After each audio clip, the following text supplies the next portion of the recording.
There are maps that shouldn't exist, buildings that no one remembers ever being built, cities that appeared fully formed, complete, perfect, in the midst of lands that official records describe as wild deserts just a generation earlier. And there is a date that appears again and again in the darkest archives, in the most forgotten inventories, in the notarial records that no one wanted to double-check, 1820. It is not just any date. It is the year when something changed, not gradually, not slowly, as things change when time wears them down. It changed suddenly, in a coordinated manner, with the precision of someone who knows exactly what they are doing and why they are doing it. And what changed was not a law. It was not a government. It was not a border. What changed was the world's memory. What you are about to explore is not official history. It is the history that doesn't fit in the books they gave you in school, the one that doesn't appear in the museums, funded by the very people who need you not to see it. It's fiction, they say. It's entertainment, they say. And perhaps they are right. But there is a very specific difference between what is called fiction, because it is invented, and what is called fiction, because it is inconvenient. And that difference, that microscopic gap between the two definitions, is exactly where we're going to start. The year is 1820. The place is everywhere at once. And what you're about to discover could forever change the way you look at the buildings in your city, the names of your streets, and the history you were told about who we are and where we come from. To understand what happened in 1820, you first need to understand what existed before 1820. And here's the first problem, the first of many. We can't. Not entirely, because what happened in 1820 was precisely that someone made sure we couldn't. But there are traces. There are always traces. When the first documented European explorers arrived in regions of North America in the 17th and 18th centuries, they encountered something that their chronicles describe with a mixture of wonder and confusion that academic historians have preferred to ignore for 200 years. They did not find only forests. They did not find only indigenous peoples living in simple structures. They found, at dozens of sites scattered across the continent, ruins. Ruins on a scale that did not correspond to any civilization that the established books were willing to name. Stone arches crafted with the technology that the conquistadors themselves could not replicate. Foundations of buildings of such proportions that they made European constructions of the same era seem like makeshift structures. Underground canal systems running beneath lands that, according to the official narrative, no one had inhabited, with enough technical complexity to have built them. Who built all of that? The chroniclers asked.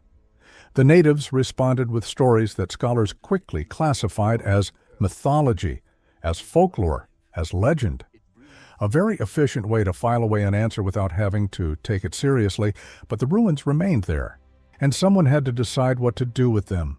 Pause here for a moment, because what follows is the heart of everything we are about to explore together. In the second decade of the 19th century, something extraordinary happened simultaneously across multiple continents. We are not talking about a geographical coincidence. We are talking about a synchronicity that, viewed from the perspective of 200 years, is difficult to explain without assuming that there was coordination that official records do not mention. In Europe, a series of scientific academies and historical societies began publishing what would be considered the foundational narratives of the ancient history of the world. Narratives about the origins of civilization, about who had built what, about how empires had collapsed and how others had emerged. Accounts presented with the authority of enlightened reason, backed by institutions that the governments of the time generously funded. This is not speculation. This is documented. What is not documented, what no one bothered to record in accessible archives, is what happened to everything that did not fit into those narratives. In the Americas, at the same time, a wave of what historians today euphemistically call urban renewal began to transform dozens of cities that had existed, according to the testimonies of their own inhabitants, for generations. Buildings of unusual proportions were demolished or simply renovated, a convenient term that allows for transformation without having to explain what was there before. The original plans of those cities, when they exist, show structures that do not correspond to any construction technique that the newly arrived immigrants could have produced in the time attributed to them. And in other regions of the world, the same thing. In Central Asia, in regions of North Africa, in parts of Eastern Europe that expanding empires were absorbing precisely at that time. In all those places within the same time frame of approximately 1815 to 1830, a process that we could call, with full narrative intent to rewrite history, seemed to be activated in a coordinated manner. The old world as it had existed was being replaced, not by time, not by war, by a system. What was that system? Here is the creative fiction I propose to you, and I ask that you hold it in mind not as truth, but as an interpretive lens, as a thought experiment that may shed more light than the narratives you already know.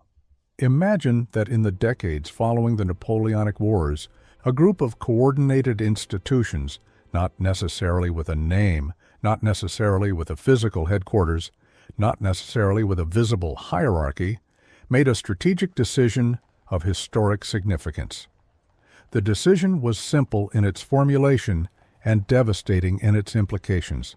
The history the world would remember would be the history that the system decided the world should remember. Not because there was evil in the dramatic sense of the word, but because there was something far more mundane and far more powerful than evil. There was convenience. There was the interest of the new empires in establishing themselves as the first. The interest of the new academies in presenting themselves as the discoverers of a history they were actually constructing. The interest of the new states in projecting themselves back in time with a legitimacy that the newly conquered territory could not provide. How does that system work? With three tools that continue to function to this day. The first tool is the archive. Everything that did not fit into the convenient narrative was archived, not destroyed, but archived, which is a much more elegant way of making something disappear. Archives are places where documents exist unseen, where contradictions lie dormant without causing trouble. In Vatican archives, in the basements of European academies, in the private collections of families who financed the expeditions that rewrote the geography of the world, there are documents describing a world prior to the story we know. This is not speculation. The custodians of those archives themselves admit it, when asked in the right way. The second tool is terminology. Academic language was designed, or at least used, with extraordinary efficiency to diffuse uncomfortable questions before they became dangerous. When an 18th century explorer described structures he did not understand, 19th century academia classified them with terms that turned the inexplicable into the irrelevant. Ritual constructions, ceremonial structures, pre-Columbian indigenous remains, categories that require no technical explanation, that do not demand that anyone answer the obvious question. How? With what technology? In what era? The third tool is the most subtle and the most efficient. It is substitution. What existed is not eliminated. It is built upon. It is restored, transformed, resignified. And after 2 or 3 generations, no one remembers what was there before, because what is there now completely covers it. It is what geologists call stratigraphy, the accumulation of layers. But here it is not nature that accumulates. It is the narrative. Let's go back to 1820. Let's go back to the buildings. There is a question that enthusiasts of what some call the architecture of the ancient world have been asking for decades, and that scholars have been answering for decades with a disdain that, paradoxically, says far more than any refutation.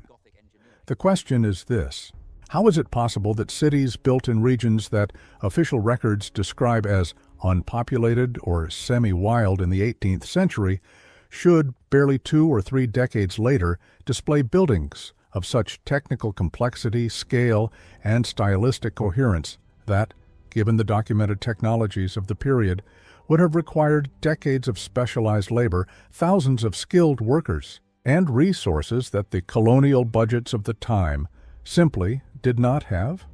We are not talking about huts that were turned into houses.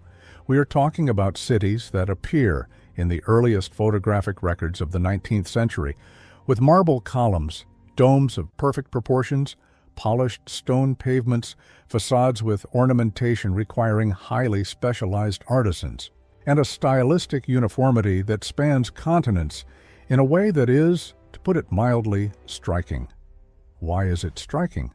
Because that very same style, those very same proportions, those very same technical solutions appear simultaneously in cities that, according to the official narrative, were built by European colonizers who arrived from different architectural traditions at different times, without systematic communication among themselves. And yet the buildings resemble one another. They resemble one another too closely. The explanation offered is the influence of neoclassicism, the dominant architectural style of the era. And it is a possible explanation. It is a reasonable explanation. But it leaves the most basic and most material question of all unanswered. Who physically built all of that? Where are the records of the materials? Where are the invoices, the contracts, the lists of workers? For some of those buildings, they exist. For many, they simply aren't there, or they're in the archives. There is something that this fictional system I am proposing requires you to consider with special attention because it is the most unsettling element of all. It is not what was destroyed, it is what was preserved. Because the system we are describing, this mechanism of narrative rewriting that would have operated with particular intensity around 1820, did not erase everything. It could not, or it did not want to. And what it left behind is perhaps more revealing than what it eliminated. In dozens of cities around the world, there are buildings that official accounts attribute to an era and a function which, upon closer examination, do not correspond to either the era or the function assigned to them. Buildings described as 19th century government palaces or railway stations or municipal markets that exhibit technical and dimensional characteristics that are excessive for the use attributed to them. Ceilings of a height that has no functional justification for the purposes described. Basements of a depth and extent that no one has satisfactorily explained. Internal ventilation systems that engineers of the period would not have been able to design with such precision. Facades oriented along axes that correspond with surprising accuracy to specific points in the solar or lunar calendar. Are these buildings what remains of the previous world? Are they the legacy that could not be completely erased and was simply redefined, renamed, and incorporated into the new narrative under a different label? We don't know. And that is precisely the answer that the system we describe needs to be our final answer. I want you to imagine for a moment that you are a middle-class person in a medium-sized city on any continent in the year 1825. You are perhaps 30 years old. Your parents told you things about what the world was like before the wars that shook everything, about cities that existed in a different way, about ways of organizing, of building, of transmitting knowledge that didn't exactly correspond to what the new authorities described as the natural order of things. What do you do with that memory, with that discrepancy between what your parents told you and what the new institutions teach you? The answer for most people in most historical contexts is always the same. You adapt. You incorporate the new narrative. Not because you're a coward, but because the new narrative has the backing of institutions. It has the books, the monuments, the official language, the power. And your parents' memory has none of that. It has only the fragility of what is passed down by word of mouth and disappears when the generation that lived through it is no longer here. One generation, sometimes two. That is the time it takes for a system of rewriting to turn living memory into legend, and legend into fiction, and fiction into silence. In 1820, the generation that had known the previous world was still alive. By 1860, most of them had died. By 1900, their children were elderly people telling stories that their grandchildren listened to with the affectionate patience with which one listens to the tales of the old. By 1950, those stories were folklore. Today, they are conspiracy theories. Do you see the mechanism? Do you see how it works? There is a detail that appears in multiple 19th century travel accounts, a detail that academic historians have classified under various categories that essentially serve to avoid having to answer it, and that this system of creative fiction we are building together today places exactly where it belongs. Travelers described in regions that official maps marked as virgin or semi-wild land the existence of roads, not trails. Roads, paved roads in some cases, roads that connected points to one another with a planning logic that did not correspond to any known local authority. Roads that, in some cases, even the natives themselves could not explain, which they described as roads of the ancients or roads of those who came before, with a temporal reference that remained always vague, always imprecise, always sufficiently ambiguous to be dismissed. Who built those roads? For whom? Where did they lead? Some of those paths, when traced on modern satellite maps, coincide with the axes of current cities, with main avenues, with railroad lines that were built for the first time decades later. As if someone, when drawing up the plan for those new cities, had followed a pre-existing scheme without really knowing where it came from, or simply without saying where it came from. The legacy of the old world was not entirely erased. It was incorporated. It was assimilated. It was transformed into an invisible foundation upon which the new narrative built its own structures, both literal and metaphorical. And that invisible foundation lies beneath your feet right now, in your city, in the streets you walk without wondering why they are shaped the way they are, in the buildings you take for granted without wondering when they were built, by whom, with what technology, with what money, and in the name of what narrative that no one remembers anymore. In 1820, the world adopted a new system for classifying knowledge. European scientific academies codified what would be valid to research, how it would be valid to interpret it, and in what language it would be valid to publish it. Anything that did not conform to that system was not necessarily false, it was simply unscientific, and the unscientific did not exist in the practical sense that matters. It was not funded, it was not published, it was not taught, it was not passed down. That system of classifying knowledge continues to function. It has evolved, been refined, and become more sophisticated in its mechanisms of exclusion. But the central logic remains identical to that of 1820.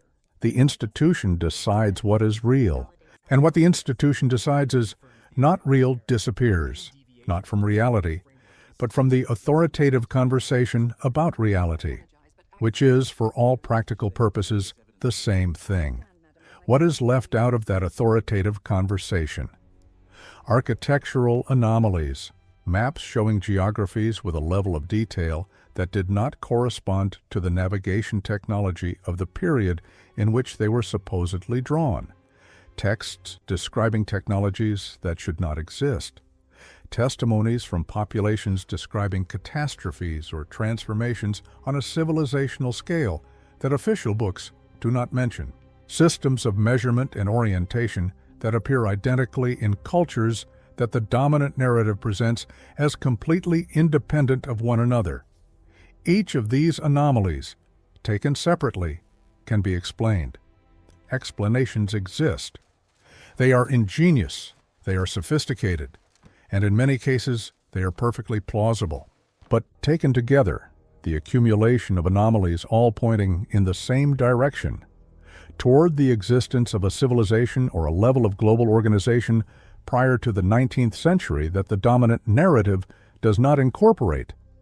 That collection has no satisfactory official explanation. Instead, It has a name that functions as an automatic dismissal. That name is conspiracy theory, EM, and uttering it is enough to end the conversation. There is something I want you to take with you when this tour ends, not a certainty. Certainties are the business of the system we've described, the system that needs everything to be classified, labeled, and filed in the correct category so it can be managed. Certainties are the tool of control. What I want to leave you with is a question, just one. The next time you walk through your city's historic center, the next time you pass a 19th century building that has always been there, one you've always taken for granted, never truly looked at, because it has always been part of the invisible landscape of everyday life. Stop. Look at it. Look at its scale. Look at its proportions. Look at the materials it was built with, and think about how long it would have taken, how many workers would have been needed, how much money it would have cost to produce it with the technologies that history books attribute to the period in which it was supposedly built. And then ask yourself the question that the system we've described needs you to never ask. What was here before? Not the official version, not the plaque on the facade, not the Wikipedia article, but what was really materially, physically in that place before someone decided to build over it and give what they built a new name and write a new history and teach it in new schools to new generations who would never know what they were standing on. That question has no confirmed answer. But the fact that we don't have one, the fact that the dominant narrative about the pre-19th century world is so clean, so tidy, so convenient for the powers that emerged precisely at that time, that in itself says something. Exactly what it says depends on how far you're willing to look. 1820 was not the end of the old world. It was the date when the new system decided that the old world had ended. And there is a huge difference between something ending and someone deciding that something has ended. What ends leaves traces of its ending. What is declared to have ended leaves traces of the declaration. And those traces, if you know where to look and are willing to look in the places where the system doesn't want you to look, are still there. In the basements of buildings that no one can fully explain. In the archives that are cataloged but not digitized. In the accounts of 18th century travelers who described with wonder things that subsequent generations learned not to see. On the roads that lead nowhere recognizable, but still lie beneath the asphalt of the main avenues. On the facades of buildings that have always been there, and that no one, in 200 years, has taken the time to wonder where they came from. The system that erased the legacy of the old world was not infallible. It could not be. Memory has a resilience that no archive can completely extinguish. And that resilience, that crack between what we were taught and what the physical world still reveals, if we look at it with eyes that haven't been completely tamed by the official narrative, that crack is exactly the place from which this narrative was constructed. As creative fiction, as a thought experiment, as entertainment, they say. You decide which word to use.